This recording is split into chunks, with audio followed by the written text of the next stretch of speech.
गत भदौ 23 र 24 गते देशभर फैलिएको अराजकता, गोलीकाण्ड, आगजनी र तोडफोडको घटनाको वास्तविकता नक्सा कोर्न बनेको जाँचबुझ आयोगको हातमा अब 1 महिना मात्र बाँकी छ।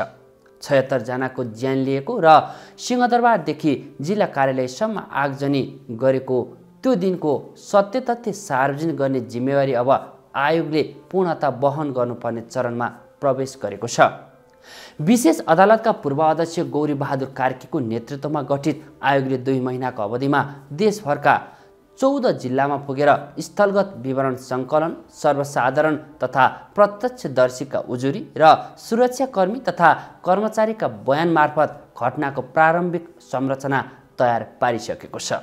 सरकारी तथा निजी कार्यालय जलेको भित्तादेखि झुन्डिएका कागजका अवशेषसम्म आन्दोलनको भिड र त्यसभित्र मिसिएका अज्ञात समूहसम्म आयोगको टोली पुगेका थिए, जसका आधारमा आयोगले गत भदौ 24 गते विध्वंस योजनाबद्ध थियो कि स्वस्फूर्त यसको उत्तर खोजिरहेको छ।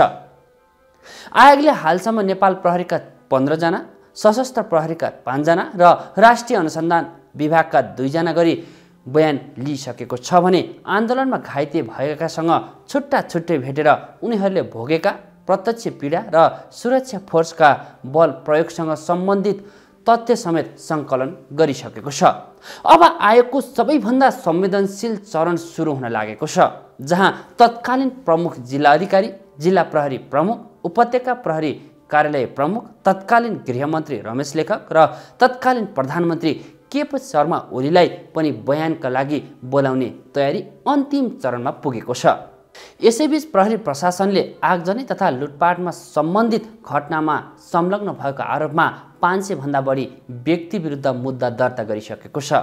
आयोगले सिंहदरबारमा 24 गते खटिएका सैनिक जवान तथा अधिकृतहरूको विवरण मागे पनि नेपाली सेनाले सैनिक ऐनलाई आधार देखाउँदै प्रत्यक्ष विवरण उपलब्ध गराउन अस्वीकार गरिरहेको छ, जसले छानबिनको एक महत्त्वपूर्ण कडी अधुरो राखेको छ। सरकारी भवनहरूमा आगो लगाउन प्रयोग भएको रासायनिक पदार्थ पहिचान गर्न खरानी वा जलेका भू अवशेष नमुना परीक्षणका लागि पठाइएको छ, जसको परिणामले आगजनी योजनाबद्ध थियो कि भिडको आवेगमा फैलिएको यो निर्णयमा निर्णायक भूमिका खेल्नेछ। अब आयोगसँग बाँकी 1 महिना 23 गतेको अत्याधिक बल प्रयोगदेखि 24 गतेको सङ्गठित विध्वंस, निर्देशन लिने श्रृङ्खला, सुरक्षा नीतिगत व्यवस्थापन, भिडभित्र सक्रिय समूहहरूको भूमिका र उजुरीहरूको भेरिफिकेसन जस्ता सबै पक्षलाई एउटै प्रतिवेदनमा समेट्नुपर्नेछ।